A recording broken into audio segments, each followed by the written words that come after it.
Zikir kolbu disebut juga zikir tersembunyi, zikir khafi, yaitu zikir yang tersembunyi di dalam hati, tanpa suara dan kata-kata. Zikir ini hanya memenuhi kalbu dengan kesadaran yang sangat dekat dengan Allah, seirama dengan detak jantung serta mengikuti keluar masuknya napas. Keluar masuknya napas yang dibarengi dengan kesadaran akan kehadiran Allah merupakan pertanda bahwa kalbu itu hidup dan berkomunikasi langsung dengan Allah. Sebaliknya, orang yang lupa mengingat Allah menunjukkan kalbunya mati, karena tiada komunikasi dengan yang maha hidup. Hidup dengan merasakan kehadiran Tuhan. Di dalam Al-Quran, yang maha hidup itu digambarkan sebagai cahaya langit dan bumi.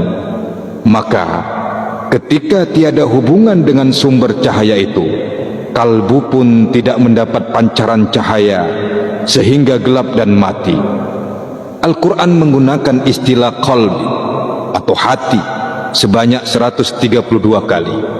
Makna dasar kata ini adalah membalik kembali, pergi maju mundur, berubah, bolak-balik, naik turun, mengalami perubahan. Rasulullah Shallallahu Alaihi Wasallam mengatakan bahwa qalbi karena sifat berubah-ubahnya bagaikan selembar bulu di gurun pasir, angin membolak-baliknya dari atas ke bawah.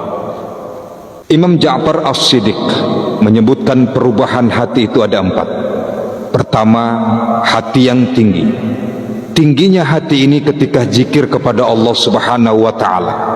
Kalau orang senantiasa berzikir kepada Allah, hatinya akan naik ke tempat yang tinggi. Kedua, hati yang terbuka. Hati ini diperoleh apabila kita ridho kepada Allah Subhanahu wa ta'ala. Ketiga, hati yang rendah, yang terjadi ketika kita disibukkan oleh hal-hal yang selain Allah. Dan keempat adalah hati yang mati atau hati yang berhenti. Hati ini terjadi ketika seseorang melupakan Allah Subhanahu wa ta'ala sama sekali. Oleh karena itu, saudaraku yang aku cintai karena Allah, untuk menjaga agar hati kita selalu hidup, maka ingatlah kepada Allah. Zikir kalbu mempunyai dampak yang jelas dalam meneguhkan hati kalbu agar memiliki keyakinan, kekuatan dan kemantapan iman kepada Allah, serta melahirkan perbuatan yang baik, amal soleh dalam hubungan vertikal kepada Allah maupun hubungan horizontal dengan sesama manusia. Mereka itu adalah orang-orang yang beriman, yang hatinya menjadi tentram dengan mengingat zikir kepada Tuhan. Ingatlah, hanya dengan mengingat Tuhan sajalah maka hati menjadi tentram. Al-A'raf ayat 28. Zikir kalbu mempunyai kesan-kesannya sendiri yang mencerahkan. Ia menyulut api kerinduan kepada Allah, membina kecintaan kepada Allah dalam hati, melahirkan perenungan, melahirkan ekstase dalam diam, menimbulkan ketidaksukaan untuk terjerembab dan tenggelam dalam urusan-urusan duniawi, serta memungkinkan seorang penzikir lebih mengutamakan Allah Subhanahu wa ta'ala ketimbang segala sesuatu selainnya. Amalan zikir di dalam hati dilakukan setiap saat ketika berdiri, duduk dan berbaring, sebagaimana disebutkan dalam surat An-Nisa ayat 103. Maka apabila kamu telah menyelesaikan sholatmu, ingatlah Allah di waktu berdiri, di waktu duduk dan di waktu berbaring. Zikir di dalam hati merupakan amalan batin yang tidak boleh dilihat dan diketahui orang lain ketika melakukannya. Ini merupakan amalan sir yang tersembunyi dari pandangan manusia, namun tidak pernah luput dari pengawasan Allah, sebagaimana disebutkan dalam surat Al-Mulk ayat 13. Dan rahasiakanlah perkataanmu atau lahirkanlah, sesungguhnya Dia maha mengetahui segala isi hati.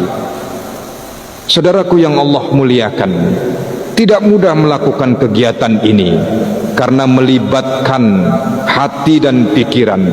Bagaimana kita dapat mengendalikan hati dan pikiran untuk selalu berzikir, mengingat dan menyebut nama Allah setiap saat? Mengingat pikiran kita selalu bergerak dan berubah setiap saat. dalam 1 menit pikiran boleh berubah sampai puluhan kali. Tidak mudah menghentikan pikiran untuk tidak bergerak dan berubah. Kendala lain untuk melakukan zikir kolbu ini adalah setiap saat hati dan pikiran kita selalu dipenuhi berbagai masalah hidup yang kita hadapi. Saudara-saudaraku yang aku cintai, yang aku sayangi karena Allah, orang yang hatinya selalu berzikir pada Allah akan dibebaskan dari berbagai kesukaran, kesulitan dan kegelapan hidup. Hatinya selalu nyaman dan tenang.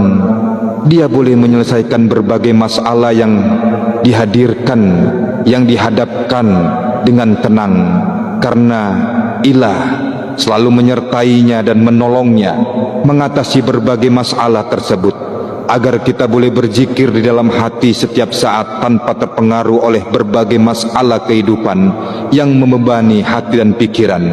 Perlu diadakan latihan yang intensif. Dan jangan lupa, saran kami sekali lagi, bertalkinlah kepada guru, mintalah bimbingan kepada mursyidmu. Wallahu alam bishawab.